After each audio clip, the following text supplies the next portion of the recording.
ভারতের অন্যতম ব্যস্ততম রেলওয়ে স্টেশন হচ্ছে শিয়ালদহ। তো বন্ধুরা চলে এসেছি শিয়ালদহে। তো আজকে শিয়ালদহ যে রেলের ঘর সেখানে রাত্রিবাস করব, কেননা সকাল সকাল উঠতে হবে 5টা 20 নামখানা লোকাল ধরতে হবে। উদ্দেশ্য একটাই, 2025-এর গঙ্গাসাগর মেলা। তো চলুন বন্ধুরা, আমরা খুব তাড়াতাড়ি শুয়ে পড়ি, কেননা ভোর 4টে উঠতে হবে। আর ছিলাম দেখুন সেই শিয়ালদা রেলের ঘর, সেই ঘরেই ছিলাম। তো এই ভিডিও নিয়ে আমি পরবর্তী আমার আরেকটি চ্যানেলে আসব। তো ততক্ষণে বিদায় নিচ্ছি, আপনারাও শুয়ে পড়ুন, আমিও শুয়ে পড়ছি। দেখা হচ্ছে ভোরবেলায়। এখন বাজে 5টা 5, 5টা 20-তে ছাড়বে শিয়ালদা সাউথ সেকশন থেকে নামখানা লোকাল। নামখানা লোকালে চলেছি গঙ্গাসাগর, যাব কবিরমণি আশ্রম, কিন্তু তার আগে যাব রামকৃষ্ণ মিশন, যেখানে রাত্রিবাস করব একদিন, পরের দিন সকালে ফিরে আসবো। চলুন আপনাদের সবিস্তারে দেখাবো রামকৃষ্ণ মিশন এবং গঙ্গাসাগরের আশেপাশের সকল অংশ। পৌষ পার্বণে সামনের সংক্রান্তি অনুষ্ঠিত হবে 2025-এর গঙ্গাসাগর মেলা। সাথে থাকবেন, অন্যকে দেখার সুযোগ করে দেবেন। বন্ধুরা, ট্রেন ছেড়ে দিল 5টা 22 মিনিটে নামখানা লোকাল 19 নম্বর প্ল্যাটফর্ম থেকে। নামখানা পৌঁছতে 8টা আমাদের বেজে যাবে। তো ততক্ষণে অন্ধকার কেটে গিয়ে আমরা চলে এসেছি বারুইপুরে। তো এখান থেকে আরও কিছুটা যেতে হবে লক্ষ্মীকান্তপুর, আর লক্ষ্মীকান্তপুরে গিয়েই আমাদের ট্রেনটি হয়ে যাবে নামখানা লোকাল। তো যাই হোক বন্ধুরা, যেতে যেতে অনেক পেয়ারা গাছ দেখা হলো। তো আমরা অবশেষে চলে এসেছি লক্ষ্মীকান্তপুর, এরপরেই হচ্ছে নামখানা। তো অবশেষে আমরা নামখানায় এসে উপস্থিত হলাম। তো ভিডিওটি এগিয়ে নিয়ে যাওয়ার জন্য আপনারা পাশে থাকবেন। অবশেষে নামখানায় এসে উপস্থিত হলাম। লক্ষ্মীকান্তপুর হয়ে নামখানা আসলো 8টা 1-এ। তো আমরা এবার যাব নামখানা যে ঘাট, সেখান থেকে লঞ্চ ধরে বেনুবন ঘাট, এবং বেনুবন ঘাট থেকে টোটো ধরে সোজা রামকৃষ্ণ মঠ মিশন।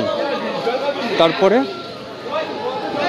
চলে যাব একটা টোটো বা অটো করে গঙ্গাসাগর, কপিলমুনি আশ্রম এবং আশেপাশের সাইট সিনগুলো দেখাবার আপনাদের চেষ্টা করব। তো সাথে থাকবেন, চলুন এবার যাই নামখানা, যেখান থেকে ফেরিঘাট লঞ্চ ছাড়ে। তো হেঁটেই চলেছি, এখান থেকে টোটো যায় কিছু দেখছি না। তো হেঁটেই চলেছি নামখানা ঘাট, সেখান থেকে বেনুবন ঘাট।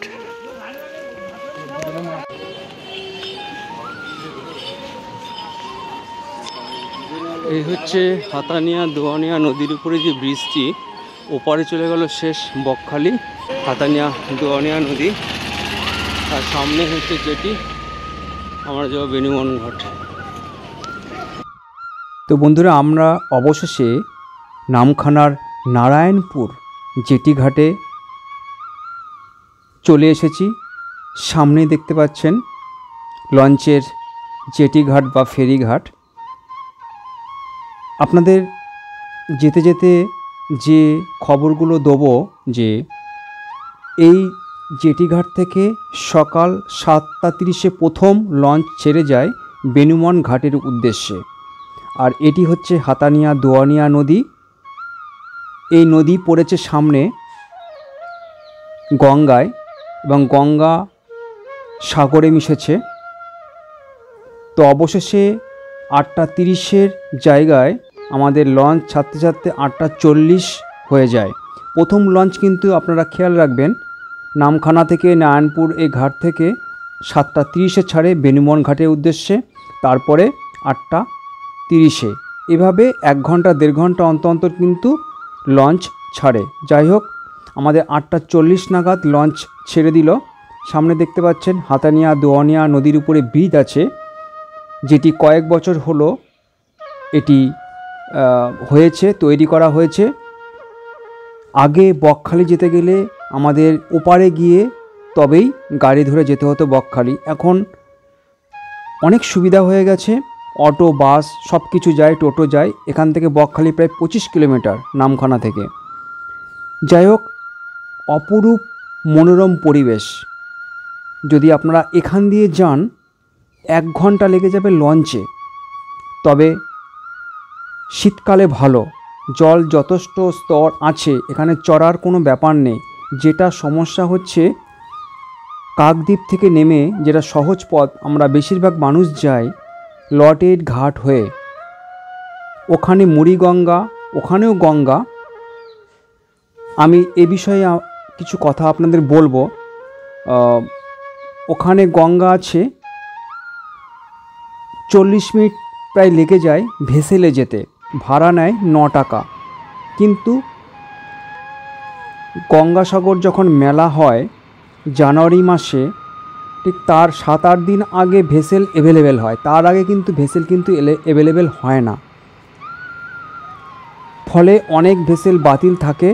সকালের দিকে কিছু চলে আর বিকালের দিকে চলে, মাঝে কিন্তু ভেসেল চলে না। আর এখান দিয়ে যদি যান, অর্থাৎ নামখানা হয়ে দিয়ে যান, ভেসেল কিন্তু অ্যাভেলেবেল, কোনো চড়ার জোয়ার ভাটার কোনো ব্যাপার নেই। কিন্তু যাদের জল অর্থাৎ জলকে ভয় পান তারা কিন্তু এদিক দিয়ে যাবেন না। 1 ঘন্টার উপর কিন্তু লেগে যায়। আর ভাড়া মাত্র 40 টাকা, আপনাদের আগে থেকে ভাড়া কাটতে হবে না। আর এটি হচ্ছে ফেরিঘাটের চার্ট, আপনারা পজ করে দেখে নেবেন। আপনাদের লঞ্চে এসেই আপনারা ভাড়া কেটে নেবেন। লঞ্চের ভিতরটা দেখুন, উপরে কিন্তু কাউকে উঠতে দেয় না। তো আমি একটু পারমিশন নিয়ে উপরে উঠেছিলাম। দেখুন সামনে কিন্তু সমুদ্র, এখানে বিশাল গঙ্গা, সমুদ্র পড়বে, কিছুটা পড়বে, বাঁদিকে পাড় দেখতে পাচ্ছেন। আর এই হচ্ছে লঞ্চের উপরের অবস্থান। যাই হোক, যেটা বলবো, ডায়মন্ড হারবার আপনারা অনেকেই গেছেন, রায়চক, কুকড়াহাটি, যে ভেসেল ঘাট, ওপারে হচ্ছে হলদিয়া। ওইখানে কিন্তু গঙ্গার বিশাল মোহনা। গঙ্গা ওখান থেকে 2টো শাখায় বিভক্ত হয়েছে, আপনারা একটু ভালো করে খেয়াল রাখবেন। একটি শাখা গেছে, গঙ্গার বড় শাখাটা কপিল মুনির আশ্রমের দিকে, আর ছোট শাখাটা গেছে এই নামখানার দিকে। এখানেও সাগর আছে, সেটা কম, কিন্তু যখন গঙ্গা মাঝ বরাবর সাগরে গিয়ে পড়ে তখন কিন্তু লঞ্চ কিন্তু দোলে কিছুটা। তবে বর্ষাকালে খুব খারাপ অবস্থা হয়, যেটা এখানকার নাগরিকদের থেকে শোনা গেছে যে বর্ষাকালে খুব দোলে, খুব সমস্যা হয়, অনেকে আসতে পারে না। যাই হোক, সে কারণে অনেকে এদিক দিয়ে যায় না, অ্যাভয়েড করে।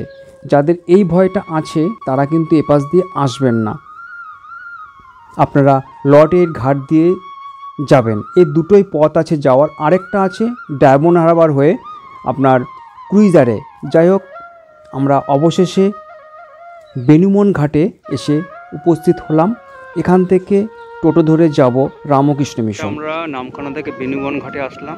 এই যে খাড়ির মধ্যে তো চলে আসলো। আর এই সামনে কিন্তু বঙ্গোপসাগর, তারপরে গঙ্গা আছে, তারপরে ওখানে হাতে নেওয়া দোয়ানিয়া নদী, হলদি নদী, অনেক কিছু আছে। এই হচ্ছে বেনুবন ঘাট। এর মুখ থেকে শুনলাম যে বেনুমন ঘাট নাম হওয়ার প্রধান কারণ হচ্ছে এখানে এক ধরনের বেনু বনের গাছ আছে, সেই কারণে এই জায়গাটির নাম হয়েছে বেনুমন ঘাট। আর এখানকার পরিবেশটা সত্যি অসাধারণ, অপূর্ব সুন্দর পরিবেশ। আর দুপাশে সেই বেনুমন গাছ।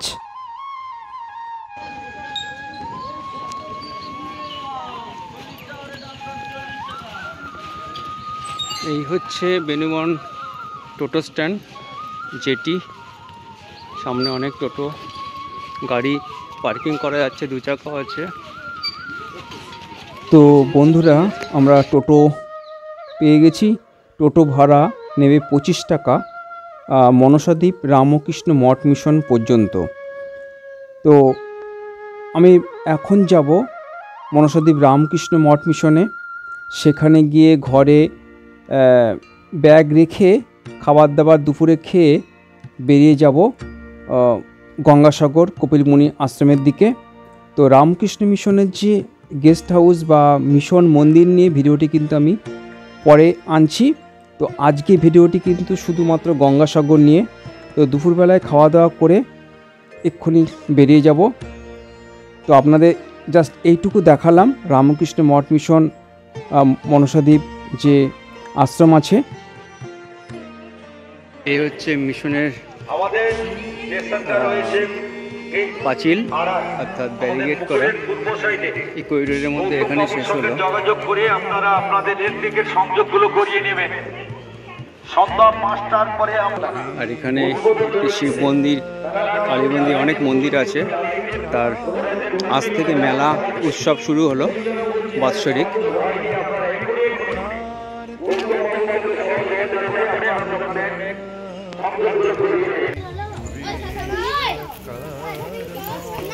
এখানে মেলা অনেক বছর ধরে হয়।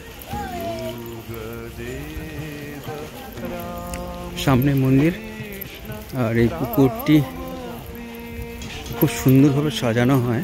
গতবার এসেছিলাম তো থাকার সময় পাইনি। দেখুন সামনে কালীয় দমন সেই শ্রীকৃষ্ণের সেটি ফুটিয়ে তোলা হয়েছে। এই যে দেখুন একটু মেঘলা ভাব আছে। আর এই সেই মন্দির সামনে দেখুন আজ থেকে শুরু হলো মেলা। লোক জমকা খুবই কম। গণেশের যোগমায়া,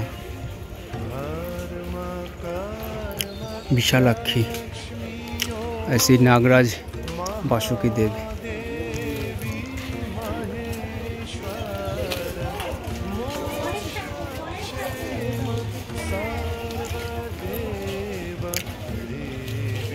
শ্রী মনসা মাতা আর শ্রী গঙ্গা মাতা খুব সুন্দরভাবে হয়।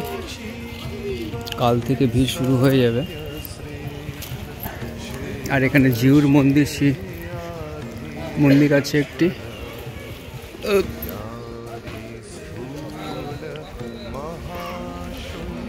এখানে যজ্ঞের একটি জায়গা আছে।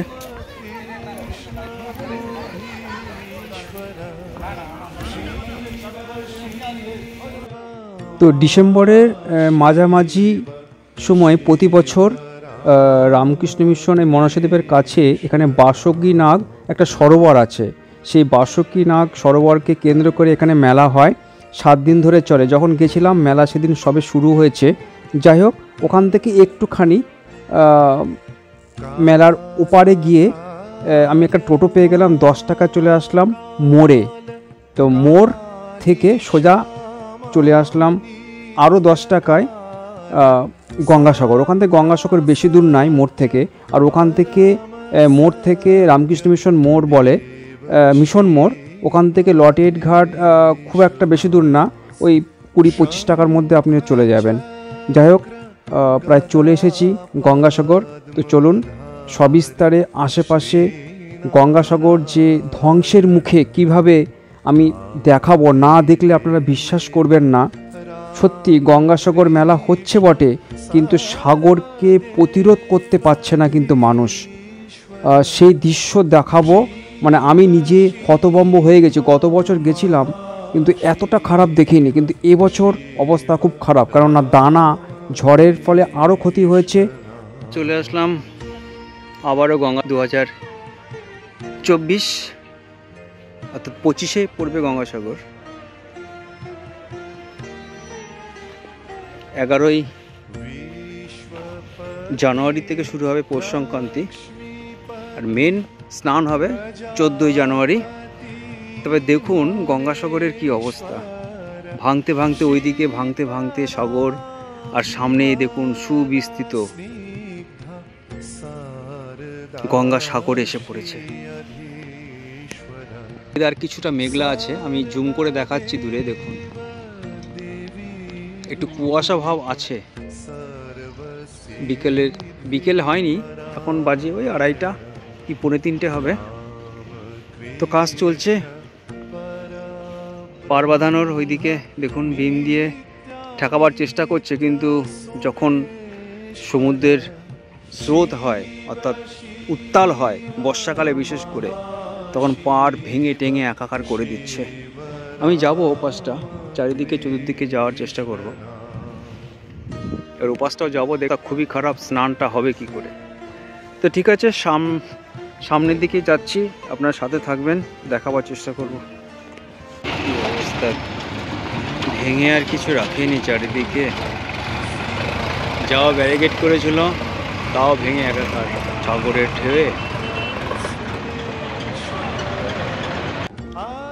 সামনে দেখতে পাচ্ছেন কপিলমুনির আশ্রম, আর পিছনের দিকে হচ্ছে সাগর পড়ছে,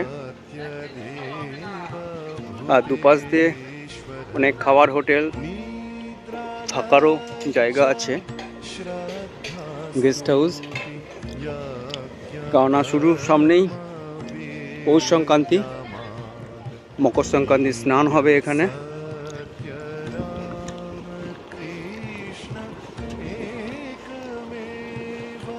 চলুন সামনে যাওয়া যাক।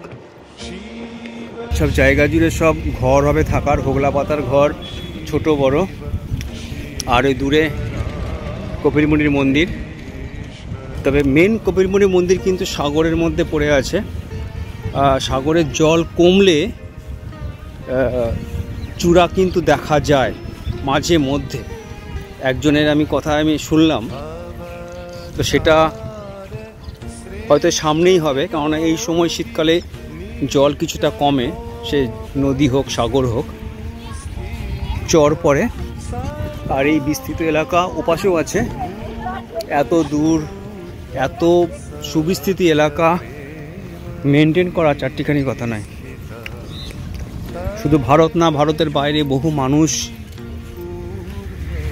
এখানে স্নান করতে আসে পৌষ সংক্রান্তিতে। ও একটি কথা আছে যে সব স্নান বারবার বা সব মেলা বারবার, গঙ্গাসাগর কিন্তু একবার। সব মেলা একবার, বা স্নান কুম্ভ মেলা 12 বছর পর হয়, পদ্ম কুম্ভ মেলা 6 বছর পর হয়, কিন্তু গঙ্গাসাগর মেলা বারবার হয়, অর্থাৎ প্রতি বছরই কিন্তু হয়।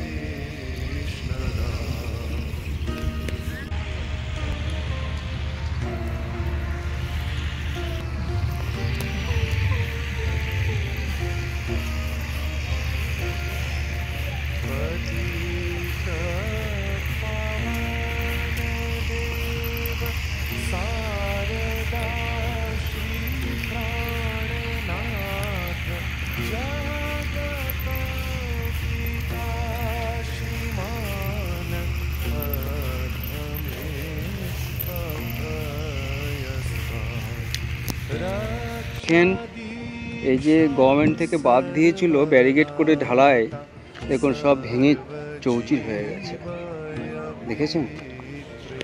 এত স্রোত গেছে, এই ঝড় গেছে কতগুলো, এই সামনে একটা ঝড় গেল।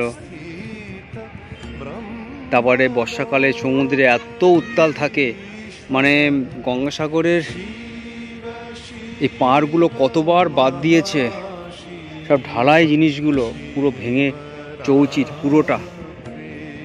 ওপাশও দিয়েছে সব শালের খুঁটি দিয়ে, মানে হাঁটার কোনো জায়গা নেই এমন পরিস্থিতি। কি অবস্থা, কি অবস্থা দেখুন আপনারা।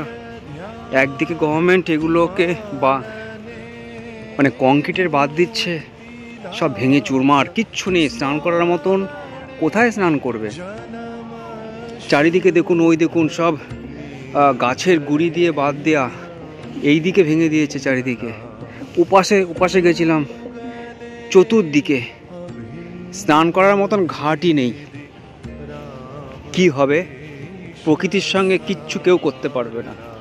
আর এর মধ্যেই কোথাও মন্দিরটা, মেন মন্দির, সে ডুবে আছে সাগরের মধ্যে। মানে কোথায় ছিল মন্দির, আর মন্দির এখন নতুন করে ওই উপাসে তৈরি করা হয়েছে। দেখুন আপনাদের এখনকার চিত্র দেখাচ্ছি। এবছর অর্থাৎ 2025 হবে, এটা 2024-এর শেষ। আজ ডিসেম্বরের 17 তারিখ, হবে 14ই জানুয়ারি মকর সংক্রান্তির মেন পুণ্য স্নান।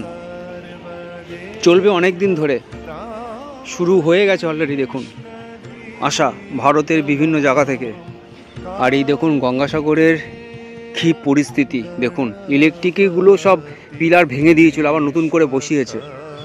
দেখুন পুরোটা দেখুন, এই উপরে দেখাচ্ছি, দেখুন যতটুকু চোখ যাচ্ছে সব মাটি ফেলা, সব কাঁচা মাটি ফেলে আবার বাঁধ দেওয়ার চেষ্টা করছে, ব্যারিকেড করে সব ঢালাই ছিল বাঁধ, সেগুলোকে পর্যন্ত চৌচির ভেঙে একাকার, এত জলের স্রোত। দেখুন বহু মানুষ স্নান করছে, বিভিন্ন রাজ্য থেকে এসছেন।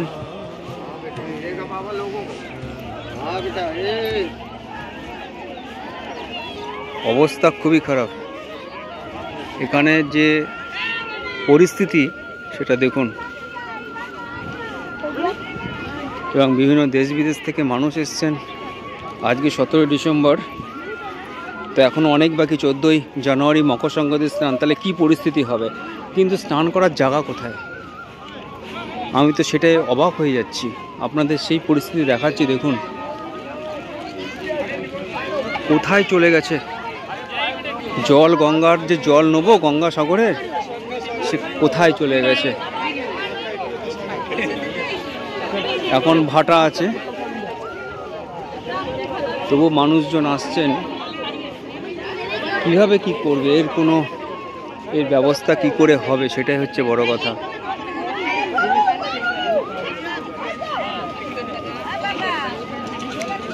একটু গঙ্গার জল নেব, তো কি করে নেব,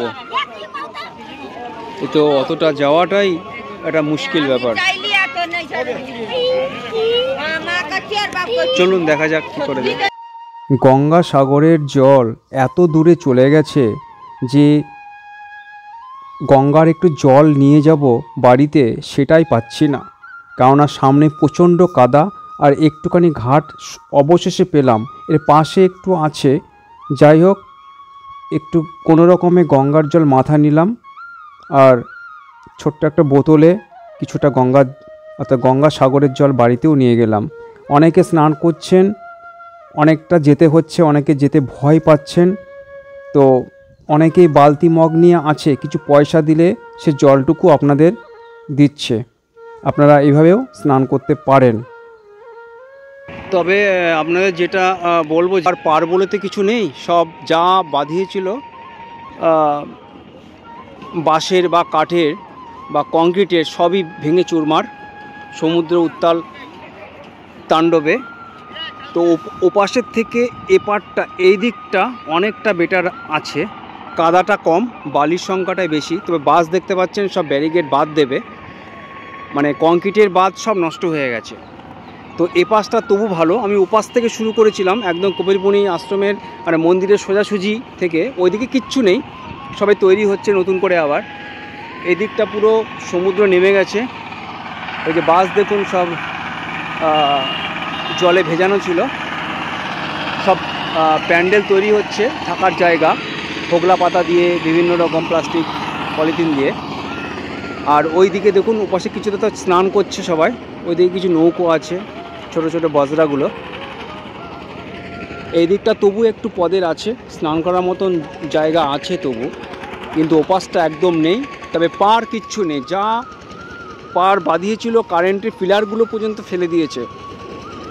প্রতি বছর গভর্নমেন্ট থেকে তৈরি করে, প্রতি বছর সমুদ্রে উত্তাল হয়, ঝড় বৃষ্টি হয়, আবার নষ্ট হয়ে যায়। জানি না এখানে কি হচ্ছে, এখানে কেন এত উত্তাল সমুদ্র। দেখুন এই পাড়গুলো দেখুন, ব্যারিকেড দিয়েছিল, বাদ দিয়েছিল, সিমেন্টের জায়গাগুলো পর্যন্ত ভেঙে দিয়েছে, চুরমার করে দিয়েছে। সত্যি এ কি গঙ্গাসাগরের কি লীলা, সেটাই বোঝা মুশকিল। দেখুন আবার নতুন করে তৈরি করতে হচ্ছে, পাইপগুলো পর্যন্ত, জলের লাইন টাইন সব, আবার বিদ্যুতের খুঁটি অনেক জায়গায় পড়ে গেছিলো, সেগুলোকে আবার নতুন করে তৈরি করেছে। তো প্রতি বছর তৈরি করছে আর ভাঙছে, মানে এখানটা একটা নতুন রূপ কমপ্লিট সেটাই করতে পারছে না আজ অনেক বছর ধরে। সেই 19 সাল থেকে আমি আসছি, 19 সালে ফার্স্ট আমি গঙ্গাসাগরে আসি, অনেক কষ্টে,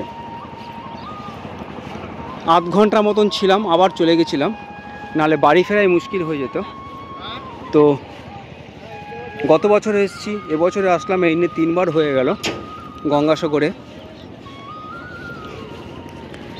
কিন্তু এসে আমার খুব খারাপ লাগলো যে এখনও পর্যন্ত তৈরি করতে পারলো না।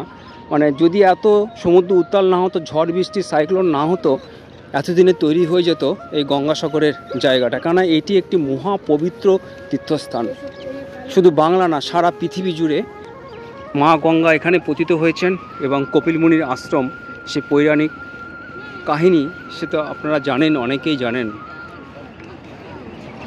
তো ঠিক আছে, আমি আনবো আপনাদের কাছে বিস্তারিতভাবে, কারণ এখানে বীজটা হওয়া নিয়ে মেন কথা। ওটা হয়ে গেলে এখানে বাণিজ্য, পর্যটন কেন্দ্র, সব দিকে একটা উন্নয়ন, মানে একটা জোয়ার চলে আসবে এখানে, রুজি রোজগার, জীবিকা সব কিছু। আর দেখুন এরা ওই গাছের গুঁড়ি, তার উপরে মোটা কাপড় দিয়ে সরকার থেকেই মাটি এবার দেবে, কাজ করছে এরা। দিন রাত এক করে এরা কাজ করছে। মাঝে মধ্যে এরকম ব্যারিকেড দেওয়া আছে, ব্যারিকেড মানে বাঁধ দেওয়া আছে, বাঁশ দিয়ে, গাছের গুঁড়ি দিয়ে এগুলো তৈরি করার জন্য। এগুলো করে মাটি ফেলে তারপরে কংক্রিট করবে, সেই কাজটাই করতে পারছে না, স্লোপিং করে করছে। বেশ ভালোই ব্যবস্থা করছে সরকার থেকে, কিন্তু সব তো ভেঙে চুরে একাকার। এখানে সব কিছু উন্নয়নে বাধা পাচ্ছে, ব্যবসা বাণিজ্য সব কিছু। দেখুন এখানে জায়গাগুলো কিভাবে ভেঙেছে, দেখুন দেখুন কংক্রিটের স্ল্যাবগুলো কি অবস্থা হয়েছে। তো যতটুকু পারলাম এখানে দেখালাম। এবার চলুন মন্দিরের দিকে যাব, হ্যাঁ, সাথে থাকবেন। তবু চেষ্টা চলছে, সামনেই গঙ্গাসাগর মেলা আছে 2025, আর বেশি দিন নেই। তবু সরকারের থেকে চেষ্টা চলছে যে দোকানপাট অস্থায়ীভাবে বসানোর জন্য। দেখুন একটা লেন করা হয়েছে, বেশ কিছু দোকানপাট দুপাশে বসানো হয়েছে। তো সেই দৃশ্য আপনারা দেখতে পাচ্ছেন। তবে এখনও অনেক কাজ বাকি আছে, আর বেশি দিন নেই গঙ্গাসাগর মেলা 2025। আমি যতটুকু পাচ্ছি সাধ্য মতন আশপাশটুকু, অঞ্চলটুকু দেখাবার, আপনাদের সামনে তুলে ধরার চেষ্টা করছি। সাথে থাকবেন আপনারা। তো দেখুন কপিলমুনি আশ্রমে যাওয়ার আগে আরেক পাশে গেলাম, দেখুন সেখানের কি অবস্থা। কাঠের ব্যারিকেড করে, গাছের গুঁড়ি, লোমো গাছ দিয়ে ব্যারিকেড করে, মাটি ফেলে, বালির বস্তা দিয়ে চেষ্টা চলছে। কেননা দানা ঝড়ে অনেক ক্ষতিগ্রস্ত হয়েছে এই গঙ্গাসাগর। এবং কপিলমুনি যেটুকু জানা গেল, একটি নয়, এখন যে কপিলমুনির আশ্রম এটি 3 নম্বর। আরও 2টো মন্দির কিন্তু গঙ্গাসাগরে ভিতরে, অর্থাৎ তলায় আছে। জল কমলে চূড়াটা দেখা যায়, সেটাও জানতে পারলাম। আরও 2টো আছে গঙ্গাসাগরের নিচে, এখনকারটি কিন্তু 3 নম্বর। তো আপনাদের এইভাবে বলার আমি চেষ্টা করছি, যতটুকু সংগ্রহ করতে পারছি। সবাই সামনে আসতে পারছে না তো। তো এই হচ্ছে মা গঙ্গার মূর্তি, এক সাইডে এনে রাখা হয়েছে, কেননা এখানে প্রচুর কাজ চলছে চারিদিকে। তো এইভাবে আপনারা দেখতে থাকুন। একটু আকাশটা মেঘলা আছে। যাই হোক, এখন বাজে প্রায় 4টে বাজেনি। তো দুজন সাধু বসে আছে, একজন বয়স্ক, একজন কম বয়স্ক। তো কেউ কিছুই দিচ্ছে না দক্ষিণা। দেশ বিদেশ থেকে আসছে, যে 1 টাকাও দিচ্ছে না। এত কোটি কোটি টাকার মালিক, তো দিলাম আমি দুজনকে। বয়স্ক বলছে থাক, তোমার দিতে হবে না। 4 টাকা করে দুজনকে, 2 4 টাকা করে, 8 টাকা করে দিলাম। যাই হোক, কিছু দিতে হয় কম বেশি, এই হচ্ছে ব্যাপার। আর বহু দেখুন, সব এগুলো কিন্তু বাঙালি না, সব ভারতের বিভিন্ন রাজ্য থেকে ওনারা আসছেন। গঙ্গাসাগরে বিভিন্ন কদিন থাকবেন, আবার চলে যাবেন স্নান করে। কেন গঙ্গাসাগর মেলা প্রতি বছরই হয়, এই স্নান, মকর সংক্রান্তি। আর কুম্ভ মেলা কিন্তু প্রতি বছর হয় না, 6 বছর 12 বছর অন্তর অন্তর হয়। তো এই হচ্ছে ডিফারেন্স। আর এখানে মা গঙ্গা এসেছেন, পতিত হয়েছেন গোমুখ থেকে, মায়ের উৎপত্তি। তার তো বিশাল পৌরাণিক কাহিনী আছে, আপনারা কম বেশি অনেকেই জানেন। তো সেই নিয়ে আর কিছু বলবো না। তো আমি আবারও বলছি, ভিডিওটা শেষ করার মুহূর্তে, সামনে মন্দির, আমি মন্দিরও দেখাবো। মন্দির দেখিয়ে তারপরে শেষ করব। তো গঙ্গার ভাঙন গঙ্গাসাগরে মারাত্মক, এইটুকু বলতে পারি। যারা পুণ্যতীর্থরা আসবেন, তীর্থযাত্রীরা, স্নান করা একটু সমস্যা হবে। যদি সাগর শান্ত থাকে তো কোনো সমস্যা নেই, নাহলে কিন্তু আবার যদি দেখছি আকাশ মেঘ করছে, জানি না বৃষ্টি হবে কি না। সকাল থেকে ওয়েদার দারুণ ছিল, রৌদ্রোজ্জ্বল ছিল। আর ওই দূরে কপিলমুনি আশ্রম দেখা যাচ্ছে, কিন্তু এটি কিন্তু পরে করা হয়েছে এই মন্দির। মেনটি আছে কিন্তু সাগরের নিচে, মাঝে মধ্যে দেখা যায়, মানে জল কমলে দেখা যায়, না হলে দেখা যায় না। তো চলুন মন্দিরে যাই, মন্দিরের কিছুটা দেখিয়ে তারপরে শেষ করব ভিডিওটি। একটু একটা উদাহরণ দেখা, এই জলের জায়গাটা সেটাও কংক্রিট ভেঙে দিয়েছে পুরো। যখন ওই দুর্যোগ হয়েছিল, পুরো এলাকা, পুরো সমুদ্রের তাসে পুরো মন্দিরে পর্যন্ত জল ঢুকে গেছে, এমন অবস্থা হয়েছিল। আর দেখুন চারিদিকে কি অবস্থা করেছে, তাণ্ডব, সমুদ্রের লীলা, তার তাণ্ডব। তো গঙ্গার সাগরের আশেপাশে অবস্থান আপনাদের দেখালাম। তো এবার চলে আসলাম সবশেষে কপিলমুনির আশ্রমে বা মন্দিরে। তবে আপনাদের আগেই বলেছি, আমি জানতে পেরেছি এই মন্দির কিন্তু এখন 3 নম্বর। এর আগে 2টি মন্দির কিন্তু গঙ্গার তলদেশে, অর্থাৎ গঙ্গাসাগরের তলদেশে কিন্তু আছে। অনেক দিন আগে এসেছি, মকর সংক্রান্তি অর্থাৎ পুণ্যস্নানের অনেক আগেই। তো এসে দেখলাম দেশ বিদেশের অনেক মানুষ আসতে শুরু করেছে, যারা ভিড় এড়িয়ে চলতে পারে, অর্থাৎ যারা ভিড়কে ভালোবাসে না। তো সামনেই আছে, এখান থেকে আপনারা পূজার ডালি পেয়ে যাবেন এবং খাবারের যথেষ্ট ভালো ব্যবস্থা আছে। Gangasagar tourism department, West Bengal. তো এখানে এসে আপনারা খাওয়া দাওয়া করতে পারেন। আর এই হচ্ছে কপিলমুনি, সে দেখতে পাচ্ছেন এখানে মূর্তি আছে, শিবের মূর্তি আছে এবং ইন্দ্রেরও একটি মূর্তি আছে কিন্তু এখানে। যাই হোক, এখানে অনেক পৌরাণিক কাহিনী আছে, সেটা আপনারা অনেকেই জানেন। আর এই একটি সরোবর মতন করা হয়েছে, আর মাঝে আছে মা গঙ্গা। এখানে এসে আপনারা কিছুক্ষণ বসতে পারেন, ভালো লাগবে, বসার অনেক জায়গা আছে। তো চলুন এবার কপিলমুনির মন্দিরের ভিতর ঢুকব। প্রায় বিকেল সন্ধ্যের দিকে মন্দিরে প্রবেশ করি, কারণ রামকৃষ্ণ মিশন থেকে বেরোতে বেরোতে 12:30 1টা বেজে যায়। একটু বিশ্রাম করে খাওয়া দাওয়া করে বেরোই। তো মিশনের ভিডিও কিন্তু আমি খুব শীঘ্রই আনবো, এরপরে আনার চেষ্টা করছি বিস্তারিতভাবে। আপনারা সাথে থাকবেন, সহযোগিতা করবেন এবং অন্যকে দেখার সুযোগ করে দেবেন। চলুন এবার মন্দিরে প্রবেশ করি। মন্দিরের কি কি দেবদেবীর পুজো হয় আপনাদের দেখাবার চেষ্টা করব।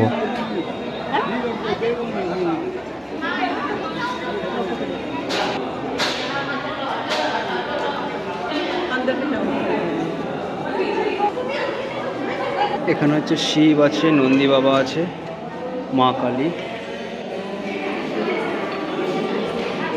এখানে ঘোড়া, সেই ঘোড়া ভগীরথের ঘোড়া, ইন্দ্রের ঘোড়া, ইন্দ্রের ঘোড়া, মহামায়া, শিব পার্বতী। দেখুন কি সুন্দর লাগছে, শিব পার্বতী।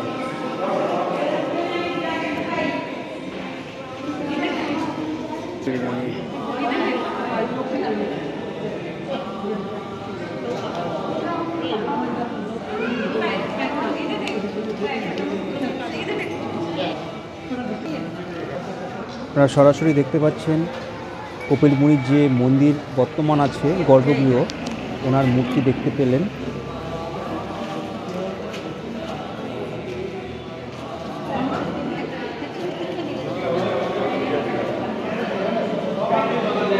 এখানে আছে রাম সীতা,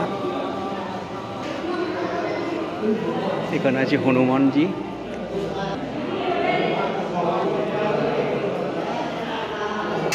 এখানে আছে রাধা কৃষ্ণ, এখানে আছে নৃসিংহ বিষ্ণুর, আর পাশে আছে পরশুরাম। দেবীর কথা আপনাদের বললাম।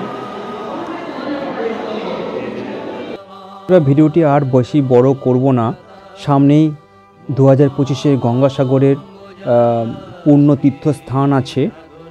সবাই বলে যে সব তীর্থ বারবার, গঙ্গাসাগর একবার। তো আমি বলবো বছরে প্রতি বছরই কিন্তু গঙ্গাসাগর মেলা হয়। কেন একবার বলা হয় আমার জানা নেই, কিন্তু কুম্ভ মেলা 12 বছর অন্তর হয় পূর্ণ কুম্ভ মেলা, আর 6 বছর অন্তর অন্তর হয় অর্ধ কুম্ভ মেলা। সেই মেলা কিন্তু বারবার হয় না, কিন্তু গঙ্গাসাগর কিন্তু প্রতি বছরই হয়। যাই হোক, দ্বিমত থাকবেই। তো আপনারা গঙ্গাসাগরে আসলে কোথায় থাকবেন? ভারত সেবাশ্রম দেখতে পেলেন, ভারত সেবাশ্রম তো আছেই, সেখানে এসে থাকতে পারেন, তবে একজন কিন্তু থাকতে দেয় না। এছাড়া পাশে অনেক হোটেল আছে, আপনারা হোটেলে থাকতে পারেন। হোটেলের সংখ্যা যথেষ্ট প্রতিদিনই মানে প্রতি বছরই বাড়ছে।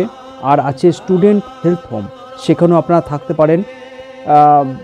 ব্রহ্মা আশ্রম আছে, এরকম অনেক আশ্রম আছে, সেখানে এসেও আপনারা থাকতে পারেন।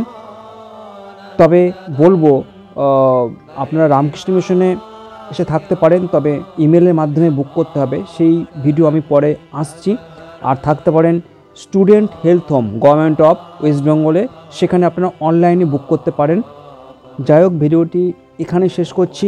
2025-এর গঙ্গাসাগর মেলা হতে চলেছে, তার আগে আপনাদের কাছে আনার চেষ্টা করেছি গঙ্গাসাগরের কী অবস্থা।